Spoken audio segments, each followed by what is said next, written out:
Look at us, guys. I'm proud of you guys. Hey guys, who's your favorite in the family?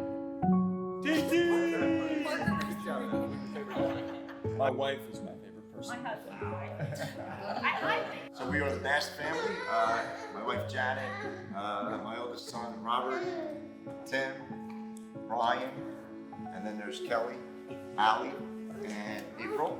Yep. And I'm not even going to go through all of our grandchildren. There's just a lot of them, and more to come. So we both kind of came to know Christ at the same time. For me, it was a guy at work. When I did accept Christ, and my life totally changed radically. My girlfriend at the time, was a little nervous, skeptical, happy, Questioning. and probably within the next month, Yeah. my wife accepted Christ, and then we, because of our children and their excitement to want to come to True North. I think an Easter Sunday when they ran out of the house to go to church. Right. And we were like, something's up here. Why are they so excited? Yeah, so that, We've been working our butts off trying to get these kids. yep, we did. Yeah, growing up in a Christian home, unique. It was definitely different. Church on Sunday, Very no matter strict. what. No matter Very what. strict. My dad's a little bit softer now, that's for sure. Softer than soft. Firm TV limits. Yes, bedtimes, Bible reading. Yeah. Garbage in, garbage out. Yes. Me and Jan had a struggle. Our family was very much against us, and it was difficult when we first Very got difficult, saved. very. They weren't happy with us, and so it just really came upon our hearts that we wanted to have our children to have aunts and uncles and grandparents that they had support with. And early on, I would say too, the foundation was really our church family at the time. And I just remember like people at church just sewing into us and just really helping us as a young family. Like, how do we do this? And Right. And certainly most of my gray hair comes from Robert and Brian. oh, One of the things that was instilled in me growing up, in my household was the private. It was when nobody was watching. It was, we were watching TV, watching The Office or something like that, and Dad is reading the Word, and you walk by, you'd be like, is he gonna join us? Is he gonna watch TV? Which, if he did join us, Yes, Timing was something everything. bad would happen on the TV if Dad walked in.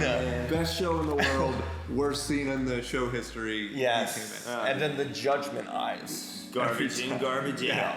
But it was a significant thing, I think, because you saw what Christianity really was. I remember that very early on, it was like I would try to be the last one to church and the first one to leave church. It's a good strategy, man. It A lot of was. people do that today, man. I know, so if that's you. I don't even know See you if I after could service. really tell the story of my real first time at True North. Okay. So I came home spring break from college. I remember. Freshman year. The apartments in Glassboro? So yeah, it's a little intoxicated from the night before. Legacy. Talking to Rick, it was awkward. So the vision for our kids when they were younger was they were going to be the leaders. They were going to be the leaders of in the youth. and everything like that. And I Yeah. thought for sure that that's the way we were pouring into them, but that never ever happened. They didn't want to have anything to do with the youth at our Well, old when they church. were at our old church, And yeah. they did not have anything to do with it. And you have a vision and a thought, but God has a total different plan. Yeah, And that's for so sure. we are so happy and proud of them right now. They all walk with the Lord, Yeah. but it definitely didn't happen the way that we thought it was going to happen. Yeah, I accepted Jesus going into my senior year, I think, and was not a Christian before that. Wouldn't even call myself a Christian until that moment, because like I said, I saw what Christianity looked like, what it really looked like, and I knew that wasn't what I was doing. Like, I wasn't reading the Word, I wasn't praying, and so got radically saved. Radically. In a moment. In a service, just kind of like we have here every Sunday, and transformed by the Holy Spirit. was running from God, didn't want anything to do with Christians or Christianity or even True North at that point. Yeah. Because I was Too cool for school. I was here, but I wasn't here. I would accept Christ again, and then I kind of had this struggle back and forth of up and down until in 2007, the lowest low, which is a story for another time.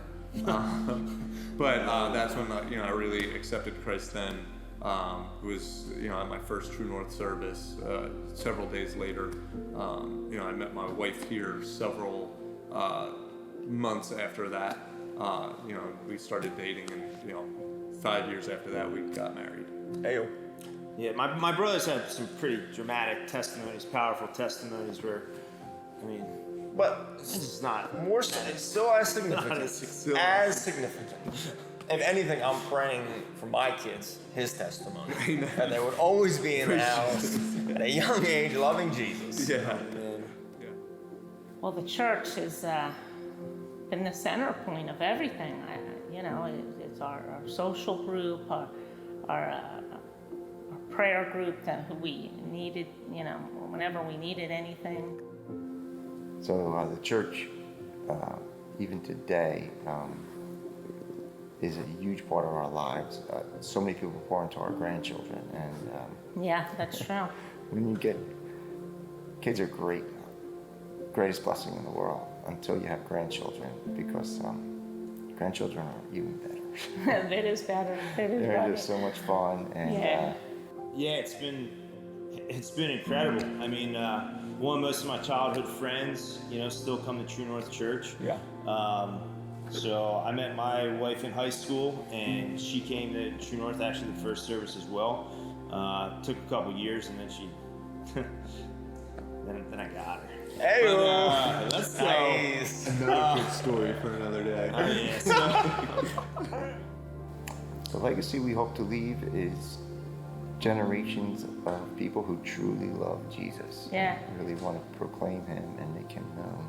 Praying for that now, even their spouses, the grandkids' spouses. I'm even praying for them already. That they're believers, just rooted in the church, and no matter where your family is, just never give up on them.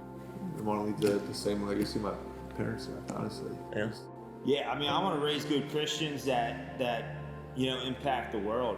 I want my kids to be set up for success in life. And maybe not even so much financial success, but I want them to just be set up to really just infiltrate the school system and just love on kids at school. And then when they're in the working world, I want them to just love on their coworkers and just be leaders wherever they are, to just share the name of Christ and share the hope that we have in Jesus. It's I want them to have a church and a youth ministry the youth ministry is better than the party on Friday night. Yeah. The youth ministry is where their friends are at. Yeah. The youth ministry is what they get excited about, what they go into their high school for. And so, leaving a legacy of a healthy, vibrant church for our kids. Right. Robbie's not a snuggler, right? He's an explorer. He just Lead the youth ministry? Wow, what do you think? Yeah. Now that's the book for me. I stand alone on the word of God, the Bible.